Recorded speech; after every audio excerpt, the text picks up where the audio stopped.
Thank you so much Ravi भाई। सबसे पहले तो यही कहना चाहूंगा, बहुत बहुत शुक्रिया, आभारी हैं आपके कि आपने हमें कीमती समय दिया। थैंक यू थैंक अब जैसे हम यहाँ मैजेस्टिक, एक बड़ा मोमेंट है मेरे लिए, ठीक है ना, हमारे चैनल का नाम भी मैजेस्टिक मोमेंट है।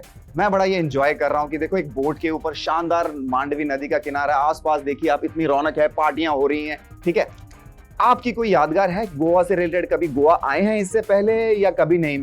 ट्रेनिंग के सिलसिले में, बचपन में, या यारों दोस्तों के साथ? देखो पहले मैं तो कभी गोवा तो नहीं आया, पर मैं जो अदर कंट्री चले जाते हैं तो कई बार देखा है। तो मैं एक बार ब्राजील गया था, तो वहाँ पे भी सेम एक ऐसा ही था। अच्छा। तो वैसे हमने देखा था ऐसा ही व्यू था, पर ज़्यादा वहाँ पे घूमने नहीं पाया क्योंकि वहाँ टूर्नामेंट था। टूर्नामेंट के बाद हम तुरंत वहाँ से निकल गए थे। अच्छा, ब्राजील में? हाँ। अच्छा अच्छा, तो ब्राजील में टूर्नामेंट के सिलसिले में? हाँ, tournament. Okay okay okay okay. So सबके मन में उत्सुकता होगी कि रवि दहिया एक छोटे से गांव से, हरियाणा के छोटे के गांव से निकला, ठीक है, आज ओलंपिक मेडलिस्ट है। सो ये शुरुआत कैसे हुई? और भाई आपका स्वभाव देख के, आप बड़े शांत किस्म के स्वभाव के आदमी लगते हैं। एक रेसलर तो होते हैं ना बड़े, जैसे रफ एंड टफ, ये वो, आप बड़े प्यारे से शांत स्वभाव के हो।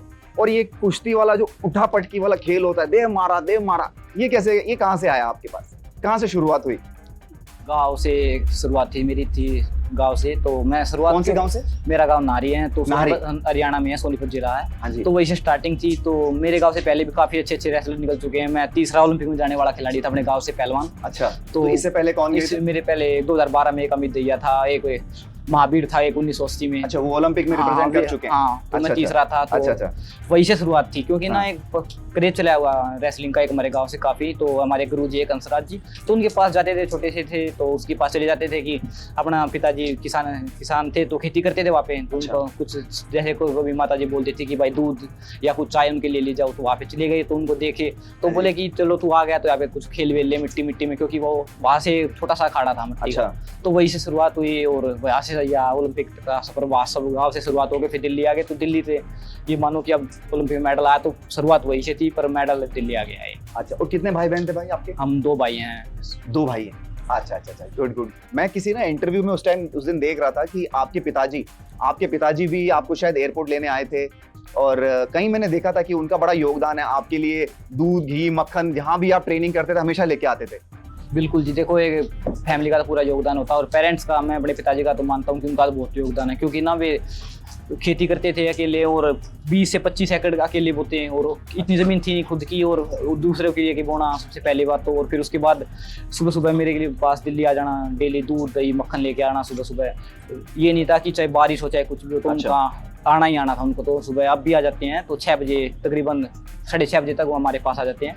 तो 9 से 10 बजे तक वापस अपने गांव चले जाते हैं। तो उसके बाद अपना घर का कार्य करना, तो उनकी मतलब बहुत मेहनत है। मैं मानूंगा कि आज मैं यहाँ हूँ तो उनका बहुत, अपने से ज्यादा उनका योगदान मानता हूँ। बिल्कुल। माँ बाप का योगदान तो डेफिनेटली हर बच्चा अप्रिशिएट करता है। अब रवि भाई, 5 अगस्त 2021 ये इतिहास में सुनहरे अक्षरों से लिखा जाएगा।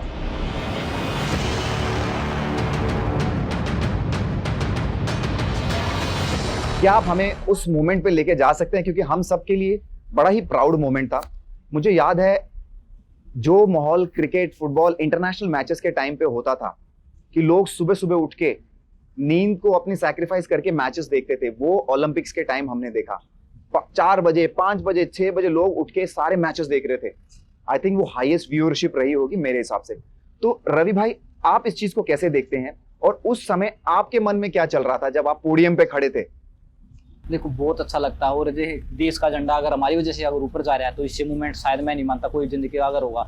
आदमी चाहे कुछ भी हो, तो या तो कोई शहीद होता है, या फिर कोई देश की सेवा करता है, या फिर देश के लिए कुछ करता है, तो वो एक अलग मूवमेंट होता है। उसको तो बयां करना भी बहुत मुश्किल है।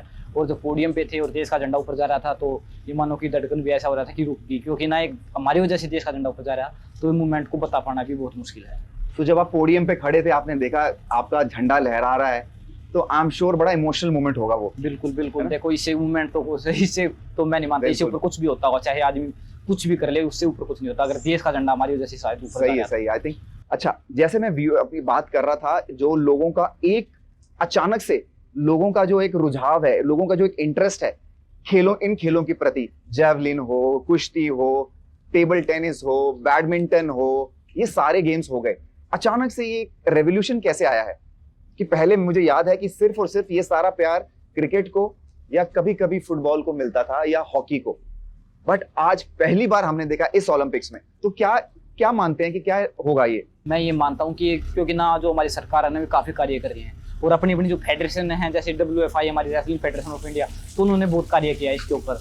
और जो जो हमारे जो खेल मंत्री थे पहले, किरण रिजिजू, उन्होंने बहुत मेहनत करी। मैं ओलंपिक में जाने से पहले उनसे मिला था, तो उनका वो मेरे से मिले थे, तो बोले कि भाई रवि, हम एक ही टारगेट हमारा कि ओलंपिक को हमें ना क्रिकेट से ज़्यादा दिखाना आपकी बारी, और जो ओलंपिक हो रहा है इतना, मतलब इन्होंने मिलकर इतना कार्य कराया है कि मतलब आप देखोगे कि कितना, आपने देखा कि ओलंपिक को कितनी फॉलो किया लोगों ने, हर तरफ चारों कहीं पे भी जाओ तो कितना चीयर फॉर इंडिया ये हर तरफ लगाया था उन्होंने। तो उनका एक ही टारगेट था कि इन खेलों को भी ऊपर लेके आना है। तो पहली बार सरकार की इतनी अच्छी पहल है, तो हम ये मान सकते हैं कि आगे जो ओलंपिक गेम्स होंगे या कॉमनवेल्थ होंगे या बड़े बड़े टूर्नामेंट होंगे कोई भी, तो उनमें काफ़ी आपको ये क्रेज देखने को मिलेगा। रेसलिंग के अलावा रवि दहिया के क्या शौक है? जैसे मान लो आप ट्रेनिंग नहीं कर रहे, आप कोई इवेंट में पार्टिसिपेट नहीं कर रहे, तो रवि दहिया जी उस टाइम क्या करते हैं? ये मैं एज अ फैन, और आई थिंक लोगों के मन में भी सवाल होगा कि रवि दहिया क्या यारों दोस्तों के साथ उठना बैठना पसंद करते हैं? आप लोग जैसे बोलते हैं पंजाबी में, गेड़ी मारने कहीं जाते हैं या फिल्में वगैरह देखते हैं, तो रवि दहिया का वो साइड जानना चाहेंगे। देखो, पहली बात तो ये कि रेसलिंग से अलग तो हो भी नहीं सकते पहली, क्योंकि ना हमें तो लॉकडाउन में भी अपने खुद सेंटर में थे।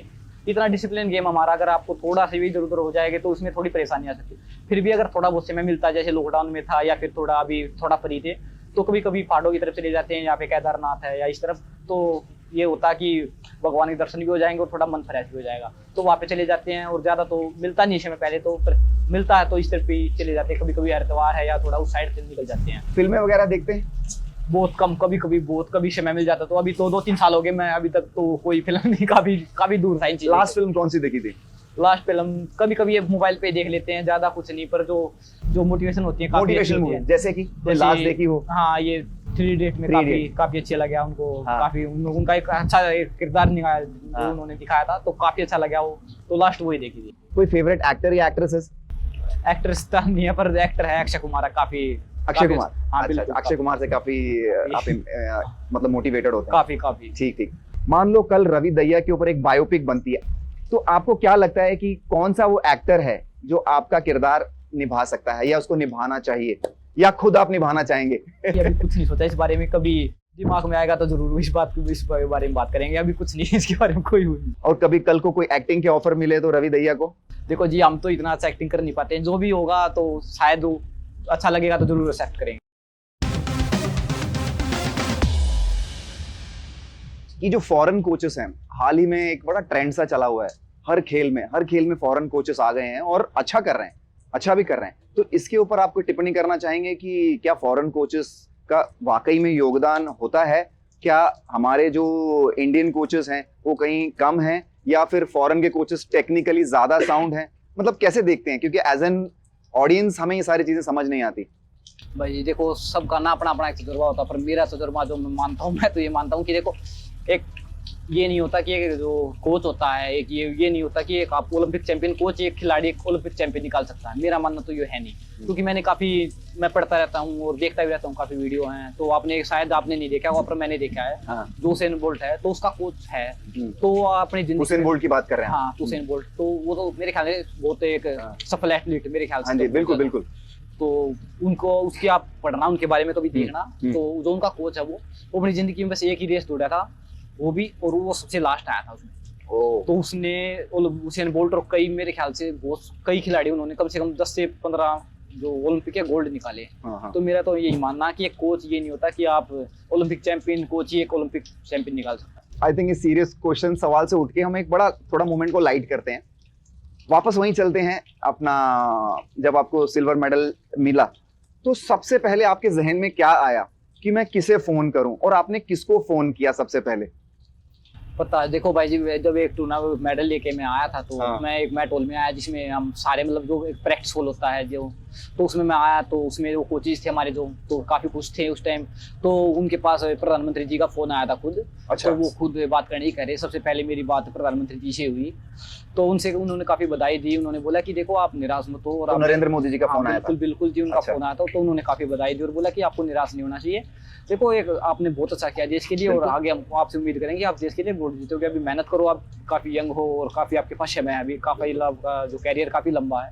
तो उन्होंने काफी समझाया, काफी मोटिवेट किया, तो बहुत अच्छा लगा कि ये खुद पीएम का फोन है और हमारे जैसे एक छोटे से गांव से निकल कर यहाँ तक मतलब एक फोन आ रहा है, तो बहुत अच्छा लगा, मोटिवेशन होती है। बिल्कुल जी, बहुत अच्छा लगा और बहुत वहाँ से काफी अच्छा लगा। ग्रेट। तो मतलब सबसे पहली बात फिर मोदी जी से ही आपकी बात जी, हुई। बिल्कुल। और जो जैसा उन्होंने कहा बिल्कुल ठीक कहा, आपके सामने बहुत लंबा करियर पड़ा है और आप जिस तरह से लड़े थे, आप चैंपियन की तरह लड़े थे। हम चूक गए थे, इतना सा चूक गए थे स्वर्ण पदक से।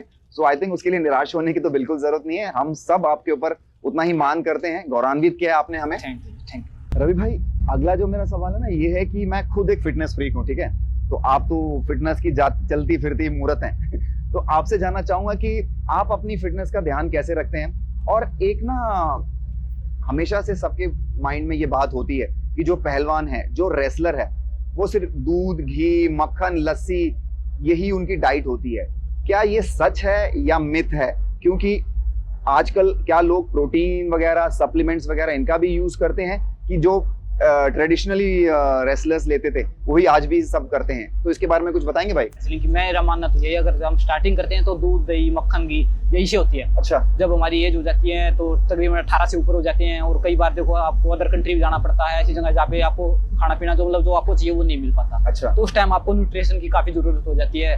उसमें प्रोटीन है, जैसे आपको जो न्यूट्रिशन है जो आपको मतलब मुहैया कराए, जो आपको बताए कि आपको ये ले सकते हो आप, ये काफी मतलब अच्छा है और आपको मतलब डोपिंग वोपिंग कुछ भी नहीं है, तो इस चीज को आप ले सकते हो। अच्छा। तो एक न्यूट्रिशन की सलाह के ऊपर हम उस चीज को यूज करते हैं। अच्छा, तो मतलब बेसिकली जो ट्रेडिशनली हमारे ये सारे हैं, दूध, घी, मक्खन, वो तो चलता ही है, साथ में आजकल प्रोटीन वगैरह का भी काफी इसमें जरूरत पड़ती है। बिल्कुल बिल्कुल, क्योंकि ना उस टाइम अपना अपना बॉडी वेट को भी रोकना होता है, उसमें न्यूट्रिशन होते हैं जो उनका काफी योगदान होता है, वो काफी मिलजुल के मतलब एक शेड्यूल बनाते हैं कि आपको इतना खाना है और इतनी प्रोटीन चाहिए तो आपको फिश खाने हैं, या फिर अपना एक बना देते हैं वो। अच्छा, उस हिसाब आपने से फिश बोला तो एक और चीज जो मेरे को हमेशा से कंफ्यूज करती थी, हमेशा देखा है हमने कि जो रेसलर्स होते हैं क्या वो सारे के सारे वेजिटेरियन होते हैं? क्योंकि अखाड़ा होता है वहां, पता नहीं क्या वो नॉनवेज खाते हैं नहीं खाते हैं? देखो सब अपना अपना होता है, पर अच्छा। ज्यादातर अब ना, पहले तो इतना नहीं था, पर अब तो खा लेते हैं, क्योंकि अदर कंट्री काफी कई महीने तक रहना पड़ जाता है, तो वहाँ पे कुछ नहीं, ऐसा तो नहीं मिल विदेशों में जाते हैं तो हाँ, वहाँ तो कई महीने वेजिटेरियन नहीं मिलता कई तो बार। मैं भी ओके। ओलंपिक से 3 महीने पहले बाहर था, पहले पोलैंड था, फिर रसिया था, फिर वही ऐसे टोक्यो चले गया।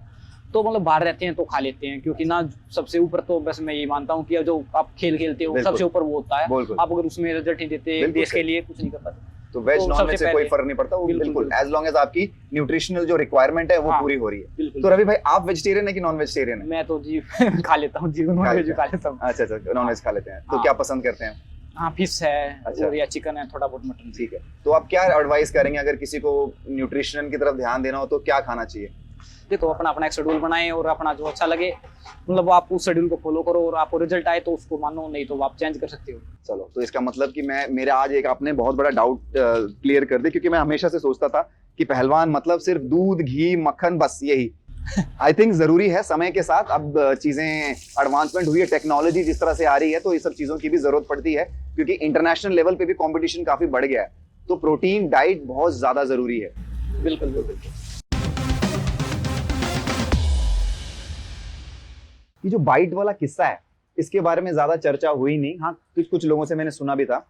ये सेमीफाइनल की बात है, राइट? ये आपका सेमीफाइनल मैच था, but hats off to you, जब ये इंसिडेंट हुआ किसी को पता ही नहीं चला कि उसने आपको काटा। ना आपने रेफरी से शिकायत की, ना इसका आपने कोई ड्रामा किया, आपने बिना वो करके आपने आपको कंपोज किया, गेम कंटिन्यू किया, उसे पछाड़ा और गेम जीता। तो जरा उसके बारे में बताइए ना, क्या मोमेंट था? भाई पता क्या है, वो एक ऐसा मूवमेंट था, क्योंकि ना उस टाइम में काफी पिछड़ा हुआ था, तो 9-2 का स्कोर था, तो ये कजाकिस्तान, ये वाला मैच था? हाँ, ये वाला? हाँ, अच्छा, क्या नाम था इसका? ये नूर सुनाए। ओहो, ये कजाकिस्तान का? हाँ, कजाकिस्तान। अच्छा अच्छा। तो वो काफी लीड में था और टाइम भी शायद एक मिनट शायद बची हुई थी आखिरी। हाँ। तो इतना कम बैक करना शायद बहुत मुश्किल होता है, वैसे हो जाता है, ये नहीं मैं कहता कि नहीं होता, हो जाता है, पर बहुत ही कम होता है। हाँ। तो वो एक ऐसा समय था कि अगर आप दूसरे खिलाड़ी को बिल्कुल चिट कर दोगे तो मुकाबला वहीं पे खत्म हो जाता है। अच्छा। तो जब उसने बाइट किया तो वो एक ऐसे ही कहाँ बाइट किया था? ये यहाँ पे किया था, दांत से काटा? हाँ। तो वो एक ऐसा मोमेंट था कि उस टाइम अगर 1 मिनट बची हुई थी और हम अगर दूसरे खिलाड़ी को चिट कर लेंगे तो मुकाबला वही खत्म और हम जीत जाएंगे, चाहे कितना अगले का कितना भी स्कोर। सलूट है आपके जज्बे को तो कि आपने कंटिन्यू किया, रोका नहीं गेम और उसे पछाड़ा। भाई जी अगर रोक लेते तो शायद बिल्कुल, पता नहीं, बिल्कुल। क्योंकि ना अभी वो रुकता, चलो 1-2 पॉइंट अगर खिलाड़ी रेफरी अगर दूसरे को दे भी देता, मेरे को दे देता, फिर भी 2-3 पॉइंट का कम से कम गैप रह जाता। बिल्कुल, तो वो फिर मुकाबला कहीं पे भी जा सकता। और वो वहाँ पे एक ऐसा मोमेंट था कि हम उसको चिट कर सकते थे, और वहाँ पे मैंने उसको चिट कर लिया। तो अगर छोड़ते तो शायद क्या पता मुकाबला कहाँ होता। बिल्कुल, तो वो एक बिल्कुल। ऐसा मोमेंट था, अगर उस रुकना नहीं था, अगर रुक जाते तो शायद पता नहीं किस तरफ होता मैच का रुख। कोई ऐसा प्रतिद्वंदी है जिसने आपको बहुत बहुत ज्यादा मुकाबला दिया हो, कड़ा मुकाबला दिया हो, या जिसको हराने के बाद आपने कहा होगा भाई ये भी कोई शेर था यार, ऐसा कुछ था, ऐसा कोई? भाई देखो अब यार रेसलिंग में देखो तो ये कॉन्टैक्ट स्पोर्ट है, इसमें तो आप किसी से भी अगर बाउट लड़ते हो हाँ। और जीतते हो तो काफी क्लोज होती है, क्योंकि एक अच्छे लेवल पे खेलते हो आप, वर्ल्ड चैंपियनशिप है या एशियन चैंपियनशिप है या फिर ओलंपिक गेम्स है या कोई बड़ी रैंकिंग सीरीज है, तो आप किसी भी टूर्नामेंट में किसी भी खिलाड़ी से खेल के बाहर आओगे तो आपका साथ पूरा मिलेगा और ऐसा लगेगा यार बहुत मुश्किल था। हाँ। तो ये लगता है। और काफी एक मैं बता सकता हूँ, एक जापान का रेसलर है, एक हाँ। वर्ल्ड चैंपियन है। तो क्या मैंने नाम- जब क्या नाम है उसका? यूकिता तकाहाशी है, तुसी यूकिता तकाहाशी। युकिता तकाहाशी। हाँ, अच्छा। तो वो काफी अच्छा रेसलर है, 2017 में वर्ल्ड चैंपियन भी है। अच्छा। और 19 में जब मैंने ओलंपिक गेम्स के लिए क्वालीफाई किया अच्छा। तो क्वार्टर फाइनल मेरी बाउट थी, अगर मैं उससे जीतता था तो क्वालीफाई हो जाता था। हाँ। तो मैंने उसको वहाँ पे हराया। पहली बार मैं लूज हो गया था इस अच्छा। चैंपियनशिप में, तो दूसरी बाउट में मैंने उसको हराया। तो ऐसा लगा यार एक वर्ल्ड चैंपियन को हराया है, तो मतलब एक ऐसा लगा कि सेंस ऑफ अचीवमेंट जैसे हाँ, आती है। बिल्कुल बिल्कुल। तो वो उसको मैं मान सकता युकिता तकाहाशी। हूँ, यूकिता तकाहाशी। चलो ठीक है, मैं जाऊंगा, मैं इसको सर्च जरूर करूंगा हाँ। कौन बंदा है जिसने भाई को टक्कर दी। अच्छा रवि भाई, अपना थोड़ा इंटरेस्टिंग मुझे एक चीज देखनी, क्योंकि आप ना एक आप में स्टार वैल्यू तो है ही, अब मुझे देखना है कि क्या मेरा भाई एक वो फिल्मों के, आपने बोला कि आप फिल्में भी देखते हैं कभी कभी, बताया आपने मुझे, है ना, तो क्या मेरा भाई उस तरीके से कुछ एक्ट कर सकता है? जैसे एक वो सीन है शोले का, 50-50 कोस दूर जब कोई बच्चा रोता है तो माँ कहती है बच्चे सो जा, नहीं तो गब्बर आ जाएगा। ए भाई इसको हरियाणवी में करके दिखाओ, अपने तरीके से करो, हरियाणवी में मस्त मजे मजे लेते हो। 50-50 गज तक जब कोई बच्चा रोता है तो उसकी माँ बोलती है बेटा सो जा, नहीं तो गब्बर आ जाएगा। अच्छा है, अच्छा है, अच्छा एक और दूसरा, हम यहाँ खड़े होते हैं लाइन वहीं से शुरू होती है। हम यहाँ खड़े होते हैं लाइन वहीं से शुरू होती है। हम जहाँ खड़े होते हैं लाइन उड़े शुरू हो जाती है। ओह क्या बात है भाई, भाई so nice of you, such Thank you, you are sir. Such a sport भाई, थैंक यू यार, thank you, thank you. Ravi भाई, एक उत्सुकता है मन में, मैंने बहुत सारे आपके ना YouTube वीडियोस देखे हैं, फोटोग्राफ्स देखे हैं, आप हमेशा काला कलर पहनते हैं और आज कुदरती आप काला कलर ही पहन के आए हैं, तो ये काले के पीछे क्या कोई लकी चार्म या कुछ ऐसा?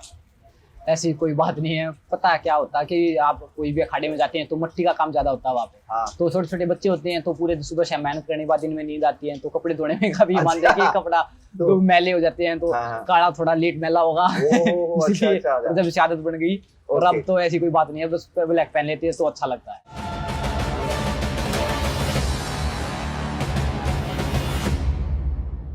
पहला सवाल, देसी घी या प्रोटीन? जैसे कि ओके, देसी घी। इंडियन कोच या विदेशी coach? Indian coach. Indian coach. छुट्टी मनाने के लिए कोई पहाड़ी जैसा इलाका या फिर गोवा जैसा समुद्री इलाका? पहाड़ी जैसा पहाड़ी इलाका। देसी कसरत या फिर जिम का वर्कआउट? देसी कसम। देसी कसरत। हरियाणवी गाने या फिर पंजाबी गाने? हरियाणवी गाने। हरियाणवी गाने। अरेंज मैरिज या love marriage? Arrange marriage. Girlfriend का नाम? ना। Arrange marriage. ओके ठीक है। माँ का प्यार या पिता की फटकार? माँ का प्यार। माँ का प्यार। ओके। जीन्स टी शर्ट या फिर track suit? Jeans. Jeans T shirt. ओहो। Favourite time pass, mobile phone या फिर यार दोस्त? यार दोस्त। यार दोस्त। टू व्हीलर या फोर व्हीलर? Four wheeler. क्या बात है, क्या बात है रवि भाई, थैंक यू सो मच आपकी हाजिर जवाबी के लिए, ऑनेस्टी के लिए, और इतनी ईमानदारी से, प्यार से आपने हमारे सारे सवालों के जवाब दिए। एज अ फैन मेरे मन में बहुत सारे सवाल थे, एंड आई एम श्योर हमारे जितने भी ऑडियंस दर्शक हमें देख रहे हैं उनके मन में भी सवाल होंगे। सो ये सेगमेंट मैं अभी खत्म करता हूँ। दोस्तों thank you so much for watching. ऐसे ही एंटरटेनिंग एपिसोड्स लेके हम फिर आएंगे। आप लोगों से गुजारिश है, दरखास्त करता हूं कि प्लीज प्लीज प्लीज इस चैनल को शेयर कीजिए, लाइक कीजिए, सब्सक्राइब कीजिए, क्योंकि हमें आपके प्यार की जरूरत है। आपका प्यार होगा, सपोर्ट करेंगे तो हम ऐसे ही एंटरटेनिंग कंटेंट में आपके सामने लेके आते रहेंगे।